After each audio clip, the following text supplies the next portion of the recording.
자, 오늘 말씀은 하나님을 잊지 않는 방법 제목으로 말씀을 드립니다.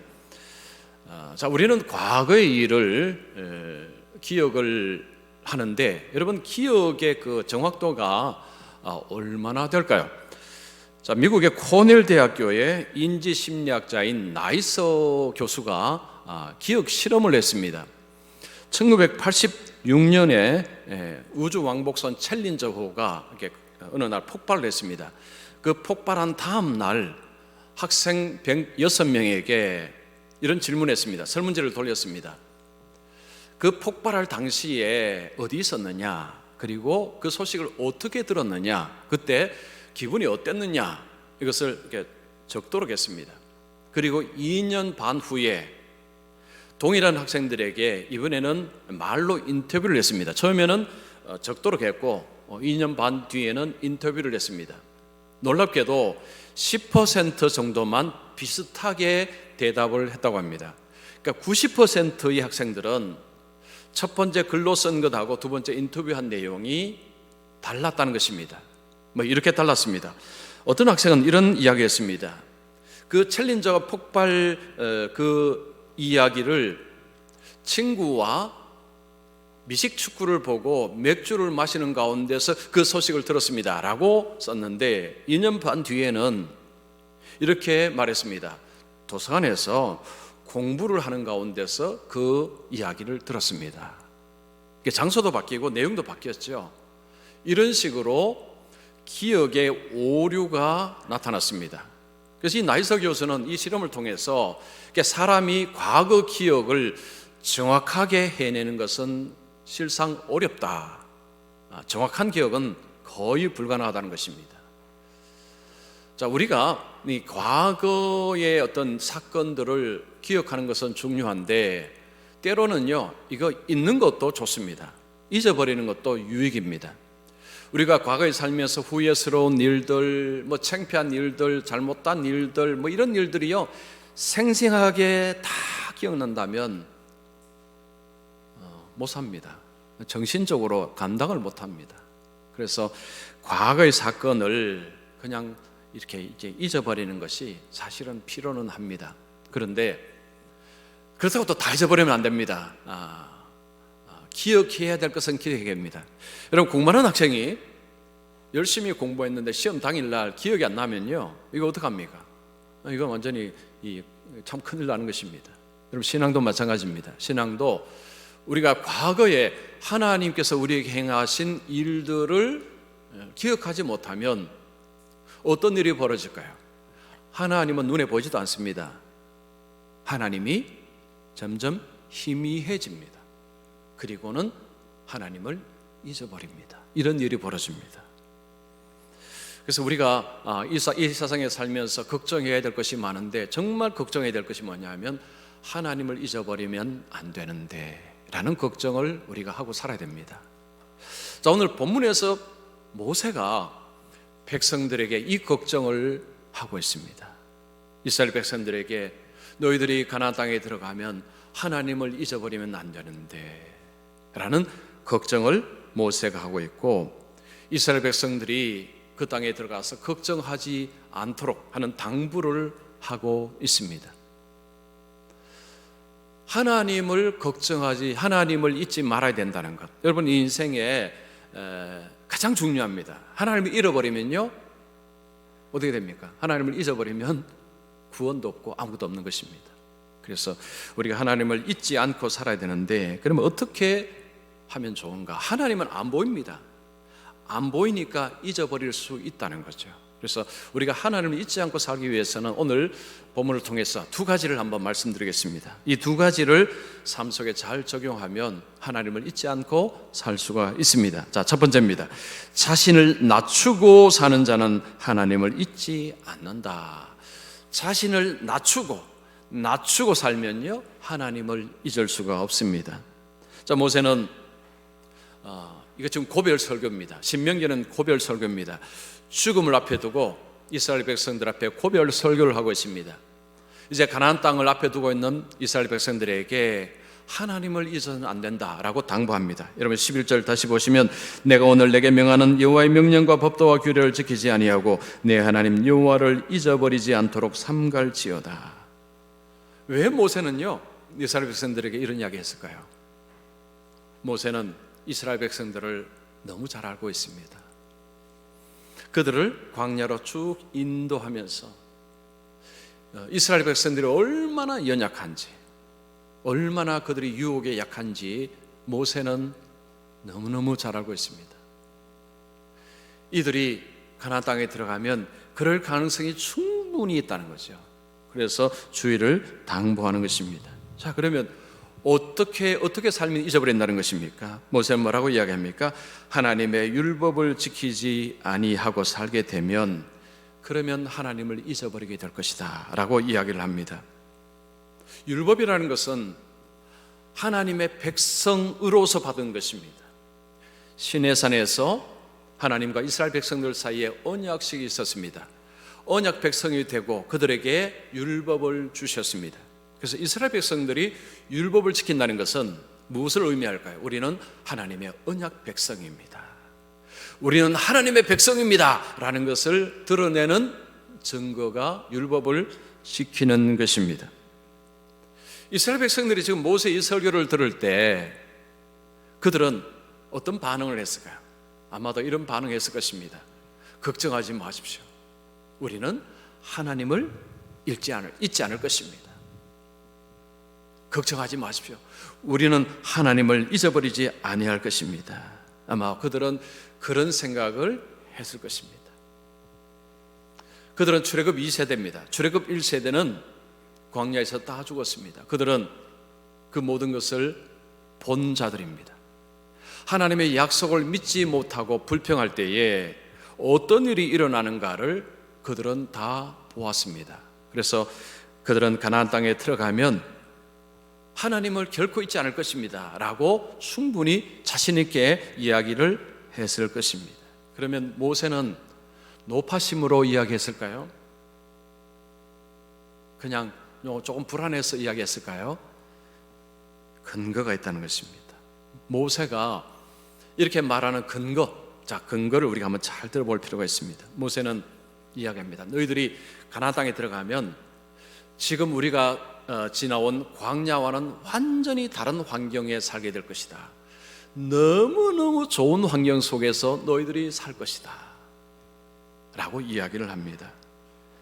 그 좋은 환경에서 하나님을 잊어버릴 수가 있다, 그런 이야기를 하는 것입니다.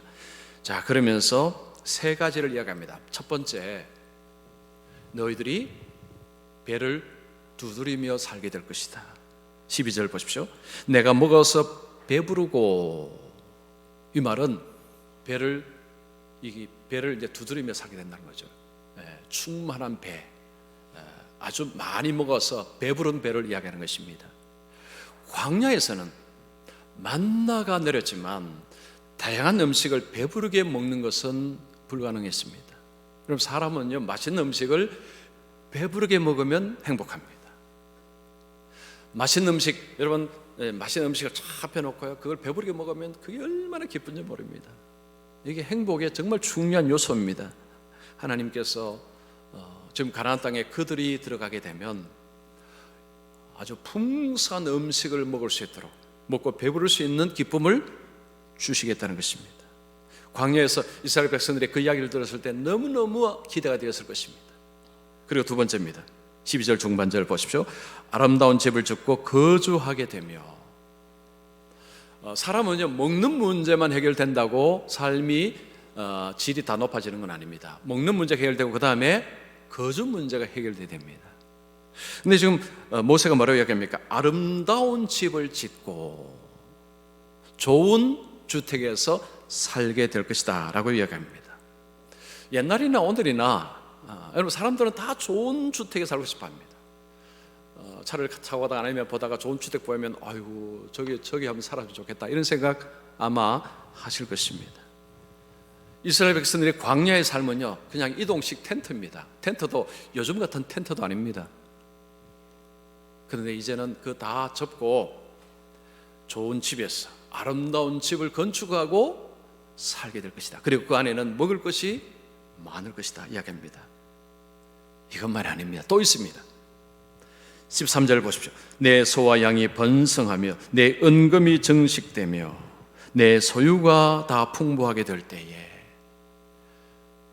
그들의 소유물이 늘어나게 될 것이다. 이 소와 양이라는 것은 재산 목록 중에서 아주 상위에 랭크되는 것입니다.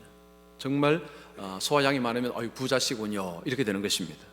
이뿐이 아닙니다. 은금은 전부 수입하는 것입니다. 요즘식으로 말하면 이게 돈입니다. 돈, 현찰입니다. 그들은 많은 재산을 가지고 그리고 또 현찰도 가지고 그리고 또 소유물, 그 밖에도 다양한 소유물을 많이 가지게 될 것이다. 들어보시면 먹고 사는 문제 해결됐습니다. 집 문제 해결됩니다. 그리고 많은 것을 가지게 됩니다. 지금 광야 생활하는 이스라엘 백성들이 이 모세 이야기 들을 때는요, 와, 얼마나 기대가 되겠습니까? 얼마나 소망이 크겠습니까? 지금 그 제대로 누려보지 못하는 것, 이제 가나안 땅에 가면 그걸 다 누리게 된다는 것입니다. 이스라엘 백성들이 가나안 땅에 들어가 살게 되는 삶은요, 이건 비교가 안 됩니다. 지금까지 삶하고 비교가 안 됩니다. 그런데 그 엄청난 풍성한 삶을 사는 가운데서 문제가 발생할 수 있다는 것입니다. 그게 뭡니까? 하나님을 잊어버리는 것입니다. 지금 모세는 그 이야기를 합니다. 그러면 여러분, 많은 것을 누리고 있을 때 왜 하나님을 잊어버릴까요? 바로 교만이 찾아오기 때문입니다. 14절 보십시오. 내 마음이 교만하여 내 하나님 여호와를 잊어버릴까 염려하노라. 교만이 무엇입니까? 성경에서 말하는 교만은 하나님의 자리에 올라서는 것입니다. 자기를 높여서 하나님을 밀어내고 그 자리에 자신이 올라가는 것이 교만입니다. 하나님 필요가 없는 것입니다. 등 떠시고 배부르고 모든 것이 갖춰지니까 하나님이 필요가 없는 것입니다. 그래서 자신이 하나님의 자리에 높이 올라가고 하나님을 밀어내고 하나님을 잊어버리게 된다는 것입니다. 자, 그러면 여러분, 이스라엘 백성들이 하나님을 잊으면 안 되는 이유가 뭘까요? 첫째 이유는 변망덕한 행위이기 때문입니다. 14절 중반절부터 보십시오. 여호와는 너를 애굽 땅 종되었던 집에서 이끌어내시고 너를 인도하여 그 광대하고 위험한 광야 곧 불뱀과 전갈이 있고 물이 없는 건조한 땅을 지나게 하셨으며 또 너를 위하여 단단한 반석에게서 물을 내셨으며 또 내 조상들도 알지 못하는 만나를 광야에서 내게 먹이셨나니. 하나님이 이스라엘 백성들에 베푸신 은혜가 어마어마합니다. 그냥 찔끔찔끔이 아닙니다. 어마어마합니다. 하나님께서 이스라엘 백성들에게 은혜를 이야기했을 때 항상 빠지지 않는 것이 출애굽입니다. 출애굽 사건은 어떤 의미입니까? 종살이하던 사람을 자유인이 되게 만들어준 것입니다. 노예가 해방이 되어서 자유인이 된 것입니다. 출애굽이 끝이 아닙니다. 광야에서 살아갈 동안 그 광야는 불뱀과 정갈이 있다는 것입니다. 위험한 땅입니다. 마실 물도 먹을 음식도 없습니다. 그런데 하나님은 그 위험한 광야를 하나님께서 친히 인도하셔서 안전하게 통과하게 하시고 그리고 하늘에서 만나를 반석에서 물을 내셔서 그들로 하여금 광야를 지날 수 있도록 하나님께서 도와주셨다는 것입니다. 이 광야 길을 통과한 후에 그들이 가는 곳은 젖과 꿀이 흐르는 가나안 땅입니다. 모세는 너희들이 지나온 이 광야의 길이 힘들었지만 이 광야의 길이 있었기 때문에 너희들에게 젖과 꿀이 흐르는 그 좋은 땅이 있는 것이다 라고 설명합니다. 여러분 16절 중반절 보십시오. 이는 다 너를 낮추시며 너를 시험하사 마침내 내게 복을 주려 하심이었느니라. 마침내 내게 복을 준다는 것은 가나안 땅에서의 복을 말합니다. 자, 그리고 그 전에 보십시오. 이는 다 너를 낮추시며 너를 시험하사. 어디였어요? 광야에서. 광야는 두 가지 의미가 있습니다. 하나는 징계 의미가 있습니다. 하나님을 원망하고 불평하는 것에 대한 징계로 그들은 돌아야 했습니다. 그런데 징계만 있는 게 아니고 연단의 의미도 있다는 것입니다. 무슨 의미입니까? 너를 낮추시고. 광야에서 하나님은 이스라엘을 낮추시는 훈련을 하셨다는 것입니다. 그리고 그들에게 적과 꿀이 흐르는 땅을 주신다, 이런 이야기를 하는 것입니다. 자, 우리는 모두가 다 복을 받기를 원합니다. 여러분 다 복 받기를 원하시죠? 자, 그런데 지금 모세는 그 복을 누가 받고 누가 누리느냐? 어떤 사람이라고 이야기합니까? 자기를 낮추는 자가. 자기를 낮추는 자. 자기를 낮춘다는 것은 뭘 의미할까요? 하나님 앞에서 자기를 낮추는 것입니다. 하나님을 통치자로 높여드리는 것입니다. 하나님을 주권자로 인정해 드리는 것입니다. 하나님은 왕이십니다. 하나님은 통치자이십니다. 하나님은 나의 주권자이십니다. 나는 그 하나님의 백성입니다. 하나님의 통치를 받아야 될, 순종해야 될 백성입니다 라고 자신을 이해하는 자가 낮추는 자입니다. 겸손은 하나님의 자리를 인정해 드리는 것입니다. 하나님의 권위를 세워 드리는 것이 겸손입니다. 반대로 교만은 하나님을 끌어내리는 것입니다. 그리고 자신이 그 위에 올라가는 것이 교만입니다. 하나님은 교만한 자를 물리치시고 겸손한 자에게 은혜를 베푸십니다. 자, 우리 야고보서 4장 6절 말씀 같이 읽습니다. 시작. 하나님이 교만한 자를 물리치시고 겸손한 자에게 은혜를 주신다 하였느니라. 자, 근데 문제는요, 겸손이라는 것이 쉽습니까? 어렵습니까? 어렵습니다. 왜 어려울까요? 사탄이 유혹하는 핵심 사항은 교만케 만드는 것입니다. 여러분 창세기에 보면 뱀이 하와에게 와서 유혹할 때, 선악과를 따먹으라고 할 때 뭐라고 했습니까? 이거 먹으면 하나님처럼 된다고 했습니다. 그 말에 아담과 하와가 따먹었습니다. 그 후손들이 우리들입니다. 그 교만으로 가다가 툭 떨어진 자들이 아담과 하와고 그 후손들이 우리들입니다. 그래서 죄인은 겸손 편에 가까운 것이 아니고요, 교만 편에 훨씬 가깝습니다. 그냥 자동적으로 겸손을 쪽으로 가는 게 아니고요, 우리는 그냥 자동적으로 교만 쪽으로 그냥 휙 넘어가는 존재들이라는 것입니다. 그래서 우리는 천성적으로 겸손을 좋아하지 않습니다. 천성적으로는 교만을 더 좋아합니다. 그래서 하나님은 우리에게 뭘 준비하셨을까요? 광야입니다. 광야를 준비하시고 우리로 하여금 광야의 길을 걷게 하십니다. 목적이 뭘까요? 복을 주시기 위해서. 마침내, 즉 모세가 이스라엘 백성들에게 마침내 내게 복을 주려 하심이었느니라. 결국에는 하나님이 복을 주시고 싶은데 그 전에 해야 될 일이 있다는 것입니다. 낮추는 일이 필요하다는 거죠. 근데 그 낮추는 일은 어디서 가능합니까? 광야에서. 많은 분들이 광야에서 하나님을 원망합니다. 왜 그럴까요? 하나님의 선하신 계획을 못 믿어서 그렇습니다. 그러면 광야에서 원망하게 됩니다. 여러분, 우리가 광야 생활할 때 중요한 것은 원망 불평이 아니라 우리를 낮추는 것입니다. 혹시 요즘 광야의 삶을 살고 있다라고 생각하십니까? 앞이 잘 보이지 않습니까? 낮추십시오. 여러분 자신을 낮추시기 바랍니다. 그리고 또 한 가지, 낮추는 자가 잘하는 것이 있습니다. 과거에 하나님이 내게 어떤 은혜를 베푸셨는가를 찾으십시오. 기억하셔야 됩니다. 그러면 원망 불평을 보내고 하나님을 의지하고 하나님을 잊지 않고 살아가실 수 있습니다. 저를 포함해서 우리 모두가 늘 잘해야 되는 것이 우리 자신을 낮추는 것입니다. 자, 두 번째입니다. 복은 하나님이 주신다고 믿고 사는 자는 하나님을 잊지 않는다.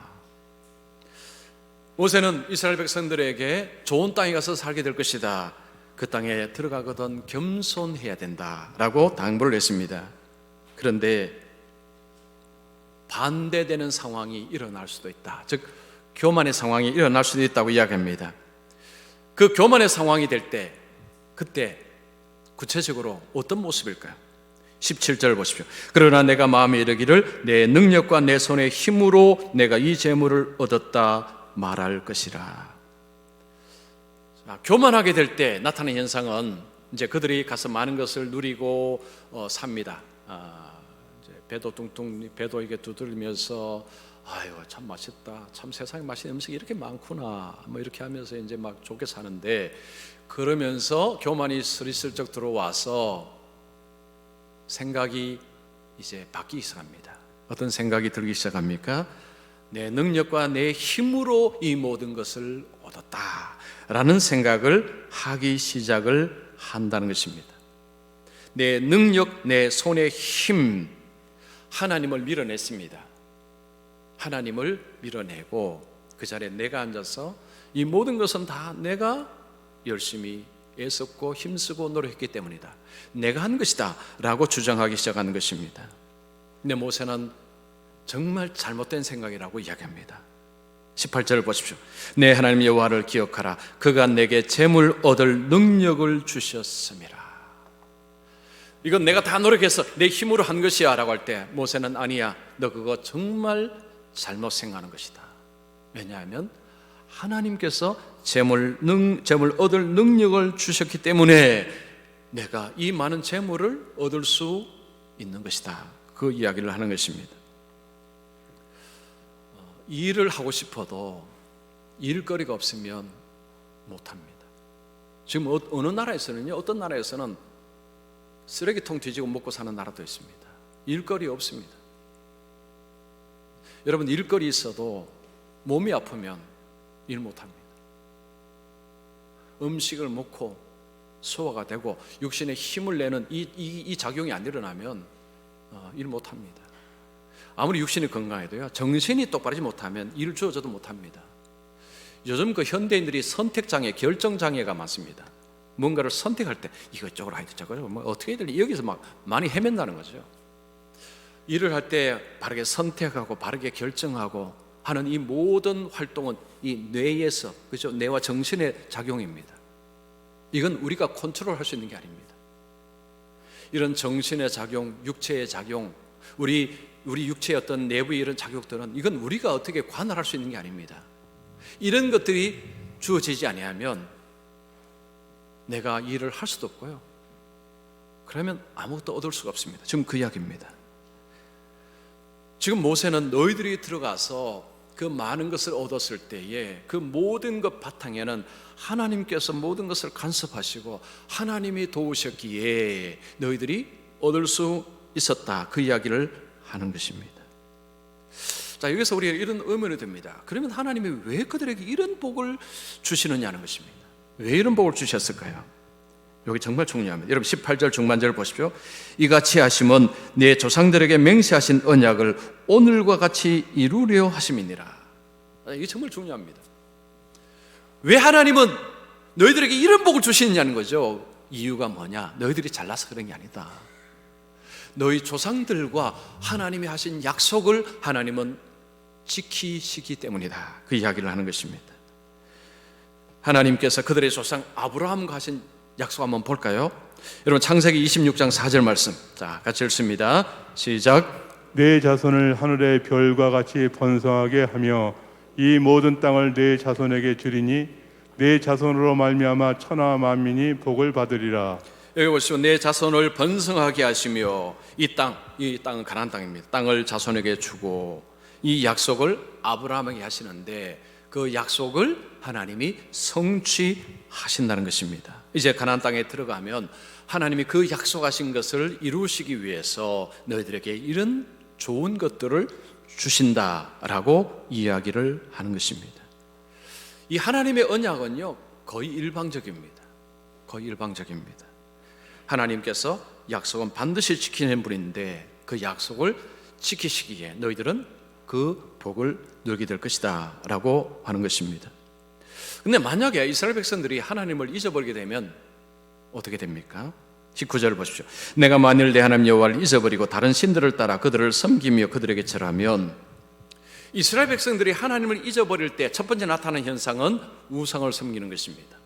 요즘 새벽기도 사사기 말씀을 하고 있는데, 사사기는 늘 반복입니다. 범죄한 것은 전부 우상 섬기는 것입니다. 하나님을 잊어버리고 하나님을 하나님 자리에 밀어내자 그 다음에 그들은 그 자리에 다른 신을 앉히기 시작했습니다. 근데 사실은 그 신은 자기라고 할 수도 있습니다. 왜냐하면 자기 욕심을 따라 받아들이는 것이기 때문입니다. 하나님께 드려야 될 헌신을 말도 못하고 듣도 못하는 그 신에게 갖다 바치는 것입니다. 이런 일들을 하게 될 것이다. 이것은 뭘 의미하냐면 우리는 하나님의 언약 백성이 아닙니다 라는 증거가 되는 것입니다. 하나님을 밀어낸다는 것은 우리는 더 이상 하나님의 언약 백성이 아닙니다 라고 그들이 주장하는 것하고 똑같습니다. 그러면 어떤 일이 벌어질까요? 19절 중반절을 보십시오. 내가 너희에게 증거하노니 너희가 반드시 멸망할 것이라. 이스라엘 백성들은 하나님과 언약 백성입니다. 이 언약식에서 하나님은 엄청난 약속하셨으면 내가 너희들을 돌보고 보호하고 인도하겠다. 이스라엘 백성들은 우리는 하나님의 언약의 말씀 율법을 우리가 순종하겠습니다 라고, 그것이 언약식이었습니다. 근데 지금 백성들이 하나님을 버리고 말씀을 버릴 때 그들은 언약을 버리는 것이 됩니다. 그러면 하나님께서 언약을 통해 약속하신 것, 내가 너희를 돌보고 보호해 주겠다, 이거 하나님이 거둬들이는 것입니다. 그러면 어떤 일이 벌어지느냐? 그들의 나라가 망하게 되는 것입니다. 20절 보십시오. 여호와께서 너희 앞에서 멸망시키신 민족들 같이 너희도 멸망하리니. 이스라엘 백성들에게 말합니다. 너희들 앞에서 하나님이 나라를 멸망시키는 것처럼 하나님께서 너희들을 멸망시킬 것이다. 즉 외적에 의해서 정복을 당하고 포로로 끌려가고 하는 일들이 너희들에게 일어날 것이다 라고 이야기하는 것입니다. 그래서 모세는 그렇기에 하나님을 잊으면 안 된다. 하나님을 잊으면 안 된다. 여러분 시편 50편 22절 말씀, 자 우리 같이 읽습니다. 시작. 하나님을 잊어버린 너희여 이제 이를 생각하라. 그렇지 아니하면 내가 너희를 찢으리니 건질 자 없으리라. 여기에서 건질 자가 없다고 얘기했습니다. 하나님을 버렸을 때, 하나님을 잊었을 때, 하나님이 찢으실 때 아무도 건질 수가 없다. 누구도 구원해낼 수가 없다는 것입니다. 이스라엘 백성들은 가나안 땅에 들어가면 이미 복은 준비되어 있습니다. 그들은 그 복을 누리면 됩니다. 그 복을 누리기 위해서 그들에게 필요한 것은 순종입니다. 없는 복을 만들어내기 위해서 순종하는 것이 아니라 이미 준비된 복을 누리기 위해서 그들은 순종을 하면 되는 것입니다. 이 순서가 중요합니다. 하나님의 백성은 하나님이 주시는 복을 누리기 위해서 순종하는 것입니다. 복을 얻기 위해서 순종하는 게 아닙니다. 이거는, 이 말은요 하늘과 땅 차이입니다. 하나님의 자녀들에게 하나님 예비하신 그 복을 누리기 위해서 하나님께 순종해야 하는 것입니다.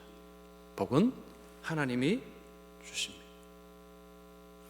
우리가 다 아는 이야기 하나 하겠습니다. 어느 날 가난한 농부가 거위를 키우고 있는데 그 거위 둥지에 보니까 황금빛 나는 알이 있었습니다. 이게 황금인가 싶어서 혹시나 싶어서 감정사에 가서 물어보니까 황금이라고 말합니다. 그걸 팔아서 많은 돈을 벌었습니다. 근데 그 다음날 동틀 무렵에 온 가족이 그 거위 둥지에 가보니까 또 알 하나가 이렇게 있었습니다. 황금 알이었습니다. 매일 그 거위는 황금 알을 낳았습니다. 처음에는 이 농부가 감사기도 드렸습니다. 이 황금 주셔서 감사합니다. 근데 매일 거위가 황금 알을 낳자 하루에 하나가 만족이 안 되었습니다. 성에 차지 않았습니다. 그래서 어떻게 했습니까? 거위의 배를 쫙 갈랐습니다. 아니 뭐가 있었을까요? 조그만 알 하나가 들어있었을 뿐이었습니다. 이 이야기의 교훈이 뭘까요? 거위 절대 죽이시면 안 된다는 것입니다. 거위 죽이지 마라. 이게 이 이야기의 교훈입니다. 그 거위는 날마다 황금알을 낳기 때문에 그 거위는 절대 죽이지 마라. 이 농부가 어리석습니다. 오늘 모세가 이야기할 때 이 농부처럼 어리석은 자가 누구라는 것입니까? 하나님을 잊는 자입니다. 이 농부가 똑같다는 거죠. 그 거위를 죽이고 나니까 그때부터 앙금알은 사라졌습니다. 날마다 우리의 삶 속에 하나님은 이런저런 모양으로 하나님이 은혜와 복을 주시는데 하나님을 밀쳐내고 하나님을 잊어버리게 되면 어떻게 되는 것입니까?